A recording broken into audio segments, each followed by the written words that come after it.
Yo, what is up, YouTube? This is New World 323 with another knife overview. This time it is of the Smith & Wesson M9 bayonet. The model number is SW3B. What you're looking at here is the knife in the sheath or scabbard, whatever you like to say.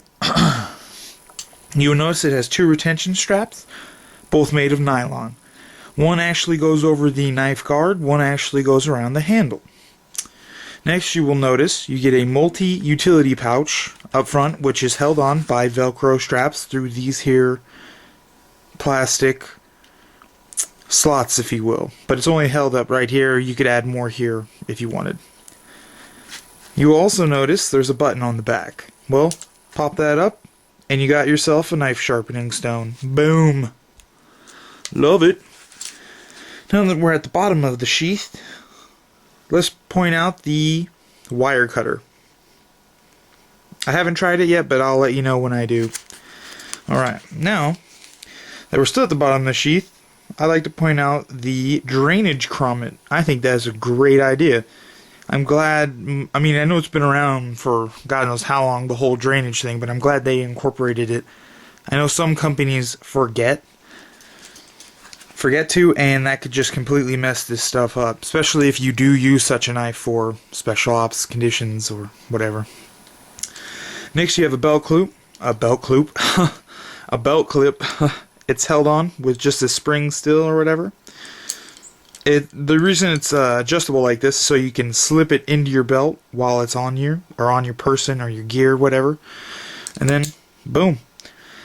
Nice. So this should be able to attach to MOLLE gear, which is modular, lightweight load carrying equipment, I believe is what it is, or load bearing or whatever. So yes, in this sheath right here, if I'm trying to show you, this is not Kydex. It is actually a plastic mold. So please don't be mistaken. It's not Kydex. So let's just unsnap this puppy. First we're going to unsnap the top one, and I want to show you something. It comes with a quick detach if it's clipped onto your belt. And that fell on the floor. Not what I was intending, but oh well. A nice heavy-duty buckle for quick detach, so if you need to use the wire cutter and the knife, you can. Alright, let's pop this puppy out. Okay. One last thing about the sheath.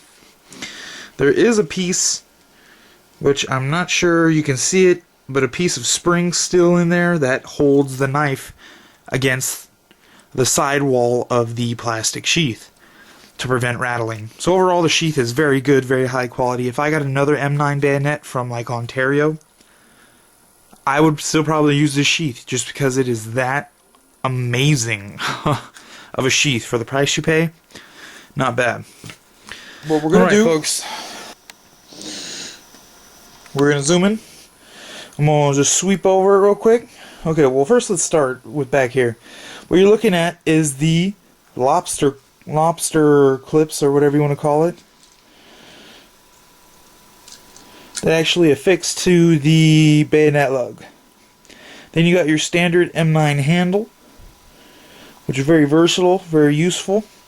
Then you got the knife guard, which that big circle here slips over the muzzle or the barrel, or both actually, as the rear clips into the bayonet lug on ARs and stuff. Now on shotguns such as the 590 Mossberg and the 500 and so on and so forth, this actually slips over the tube that holds the shells itself. So if it was an over-under, for example, this would slip on the nut at the end of the underbarrel for your shotgun. As you can tell, it does come with a sawback. Very lovely, very lovely. It is actually pretty sharp, so I'll have to do a test. That is the Smith & Wesson Special Ops, if you did not read the title. It is a 440C stainless steel blade, painted in this Teflon black coating, which, if you can see that there, really does suck. See, yeah, it scratches very, very easily. So all in all, I am very disappointed with the paint job on this knife. In fact, I'm so disappointed I'm probably going to end up painting it myself. Alright, now I'll hold it up again. Alright. So you got your standard drop point, cutting edge. It's a utility edge, so it's not super sharp. You got the cutout for the wire cutters right there. You have what many people will know as the blood groove, but really that's meant to actually reduce weight. Was originally intended for. I forgot the technical name of it. However, I know a bunch of you youngsters that play Call of Duty are going to be like, it's the blood groove, it's the blood groove.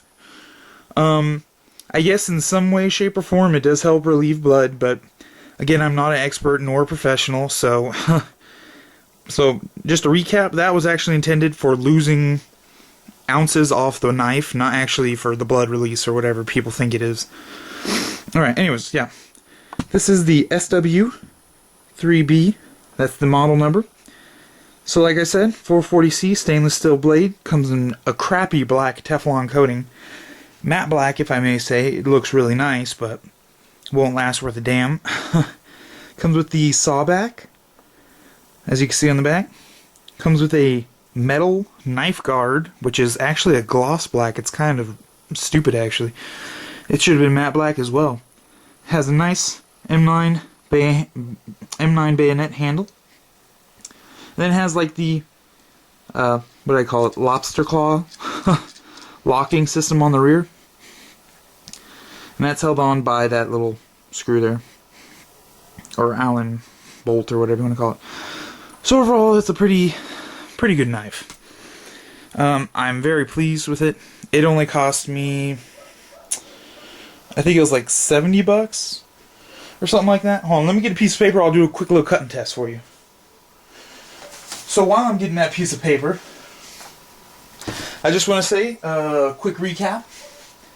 The sheath is pretty much amazing in all sense of the word. Because it comes as a plastic molded sheath. It's really heavy. Together this has to be at least a 2-pound set.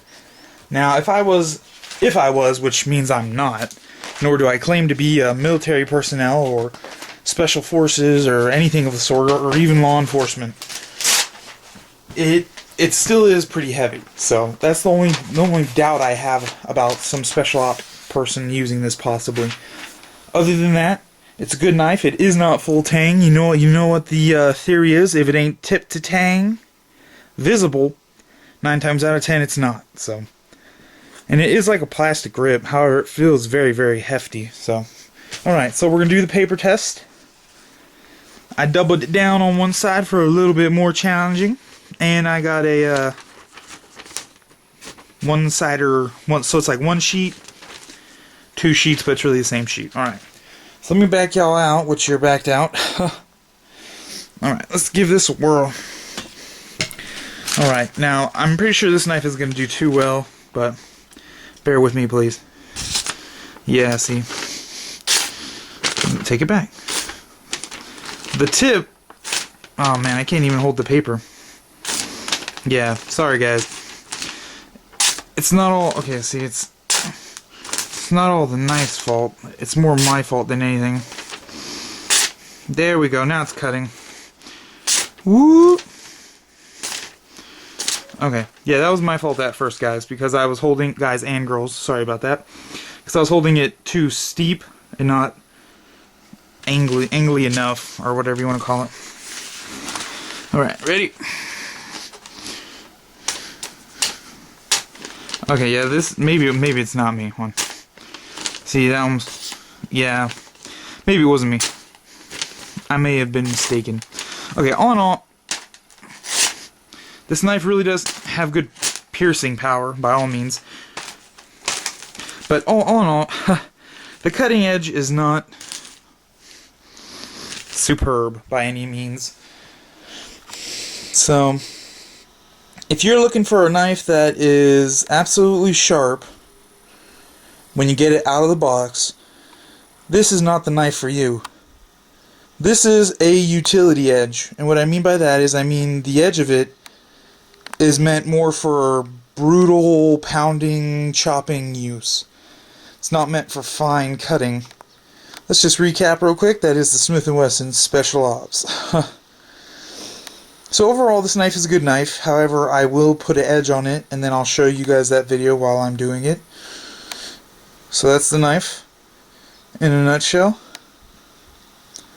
I hope you enjoyed this review. Comment, rate, subscribe. Or it's an overview, actually. That's what I call them. So if you like it, do all the following. If you don't, do it anyways. I'd appreciate it. Take care. Peace out. Keep it real. Whatever it is you're doing. Airsofting, guns, paintballing. Don't matter. Alright, YouTube. Stay safe.